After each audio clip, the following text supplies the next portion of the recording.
Hello, and welcome back to the second week of Arts of the Dynasty and Empire. I'm Jess Sun, and I will be guiding you through weeks 2 to 6, and then once more on week 8. This week, we'll be moving on to the beginnings of the modern period in Korea.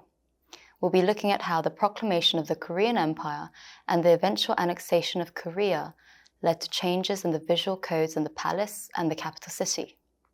First, let's go through how the Korean Empire came to be at the end of the 19th century.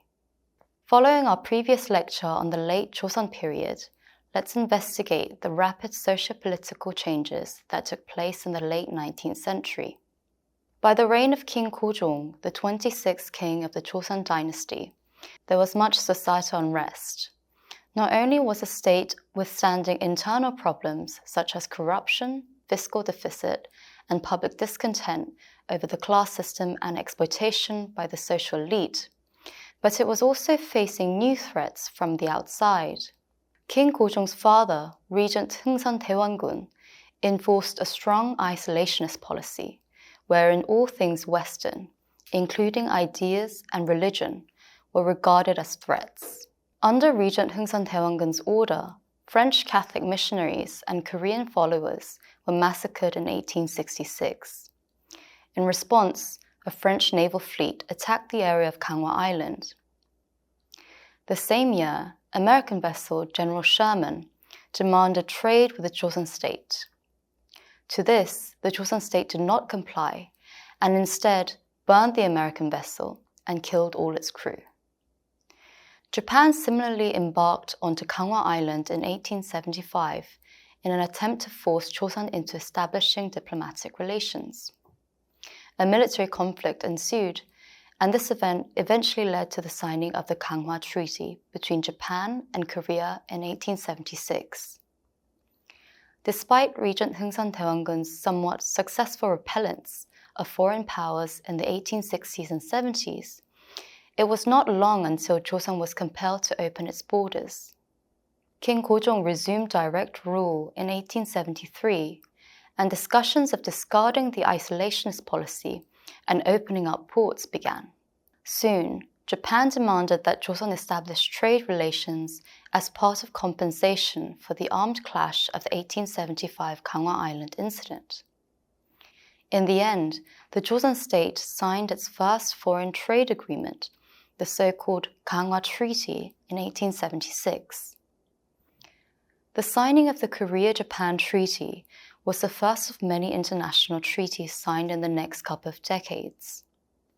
Within a few years, Korea also signed a treaty with the United States in 1882, the first of its kind with a Western nation, with the counseling of Chinese officials. A core issue that emerged in the process of negotiating international treaties was how to legally define Joseon's relation to Qing China. The Chinese court had advised Joseon to establish diplomatic relations with Japan, but continued to argue that Joseon was a Chinese vassal state. During the negotiations of the 1882 Korea-US Treaty, Chinese officials even advised Joseon to employ an alteration of the Chinese dragon flag that explicitly presented Korea as China's tributary state. The selection of the Taegukgi design, which remains as the national flag of South Korea, was an important decision to discard pre-modern tributary relations with China and to engage in international relations as an independent and sovereign nation-state. Thus, Joseon Korea gradually departed from the pre-modern, Sinocentric world order, but China continued to influence Joseon diplomatic agendas until the end of the 19th century. From the 19th century, there was indirect contact with the West, mostly via China. However, from the 1880s, the Joseon state signed a series of treaties with Western countries, including the United Kingdom, Germany, Italy, Russia, and France. Increased direct contact with Western nations after the opening of ports led to a rapid influx of new goods, technology, knowledge, and culture to Joseon Korea. There were mixed opinions on the surge of things foreign. While some conservative officials wished to preserve traditional values, customs, and systems. Young and progressive intellectuals argued for nationwide reformation, which included the restructuring of the government, amendment of legal systems, and the direct importation of Western technology and infrastructures. Many reformation agendas and projects were undertaken with the intervention of either China or Japan, and both aimed to increase their influence in Korea for their own interests.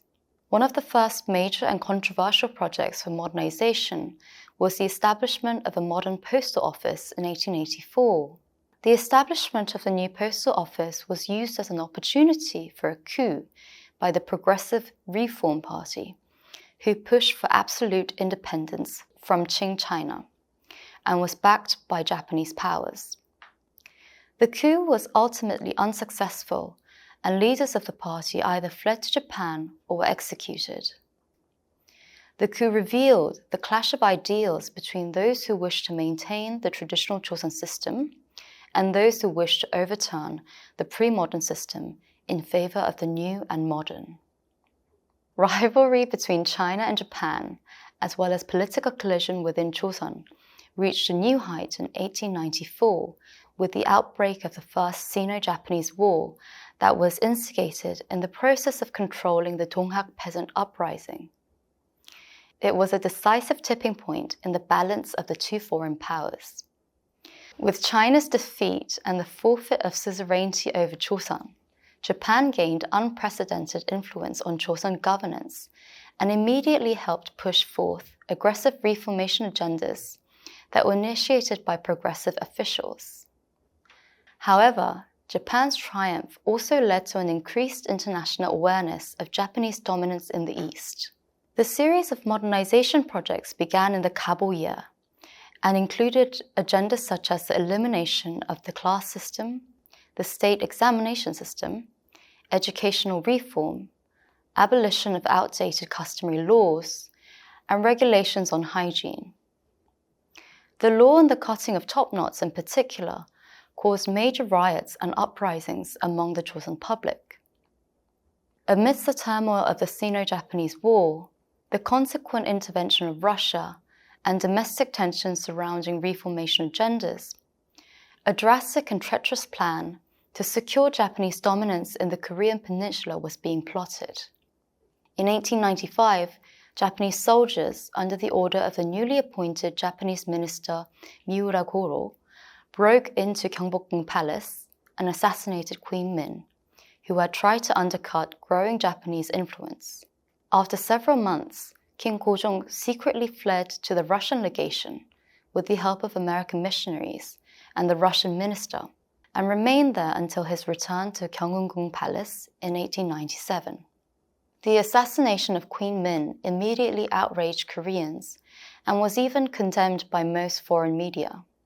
It also gave rise to strong anti-Japanese sentiments and Gojong's increased dependence on Russia and Western nations. Most importantly, it resulted in the rise of the opinion that Gojong should strengthen monarchical authority and reaffirm Joseon autonomy and independence. As a result, on the 12th of October 1987, King Gojong officially proclaimed Joseon as the Korean Empire, otherwise known as Daehan Chaeguk. The proclamation of the Korean Empire was a major event in modern Korean history. It was a decisive departure from the Sinocentric world order that the Joseon Kingdom was founded upon. It marked Korea's first attempt at aggressively engaging in modern diplomacy and modern nation building as a truly independent and sovereign nation state. However, it also propelled Korea into modern international relations, wherein expansionist powers competed to take and exploit weaker nations. In 1897, King Gojong became Emperor Gwangmu. To proclaim Joseon as the Korean Empire, Gojong ascended the newly constructed Hwangodan altar, wearing a 12-symbol ceremonial robe and a crown decorated with 12 rows of beads that had never been worn by a Joseon king. This new ceremonial attire visually proclaimed Gojong as an emperor, equal to the Chinese emperor himself. Kojong soon promulgated a series of his own modernization agendas, also known as the Gwangmul Reforms of 1897. The series of modernization projects were mostly in line with the previous Kabul reforms led by the Reform Party, but was an emphasis of symbolically elevating the status of Korea and the Korean monarch. In particular, it was during this stage that visual culture, communication, and representation became all the more integral to modernization, state building, and nation building, resulting in the creation of the national flag, imperial emblem, photographic portraiture, printed illustrations, and much more. In the short span of 13 years that Korea maintained its status as an independent and autonomous nation-state and empire, there were many conspicuous changes to all things visual. Beginning with the emperor himself, Kojong began to wear both traditional imperial robes and crowns, as well as new Western attire. The court established a medal system using new national symbols. Palaces were newly decorated to receive Western guests, using Western carpets, curtains, furniture, and tableware. Completely new buildings of Western architecture were added to palace grounds. The emperor and imperial family became visible to the public through new media such as photography and mass print. Outside the palace, educational reforms led to the use of modern textbooks, several of them illustrated. Newspapers became modern outlets of communication and gradually included illustrations and photographs. Photography became more accessible, and the public slowly became accustomed to sitting for portrait photographs. Picture postcards began to be consumed, and artists like Kisan Kim Jung-gun even exported postcard-sized paintings to foreign travelers. Following the abolition of the Royal Bureau of Painting, talented painters who had been treated as technicians began to formulate a modern identity as artists outside of the court. Korea's first oil painter Ko Hee-dong even studied in Japan to master the new medium of oil painting. These changes to art and visual culture at the turn of the 20th century will be explored in more detail throughout this course. So far, we have gone through major societal and political changes that Joseon Korea faced at the end of the 19th century, and how these factors gave way to the proclamation of the Korean Empire. I hope today's session will be of helpful reference in the upcoming weeks. In our next session, we will move on to the various alterations and additions to visual codes and representation that surfaced after the elevation of the Joseon Kingdom to the Korean Empire.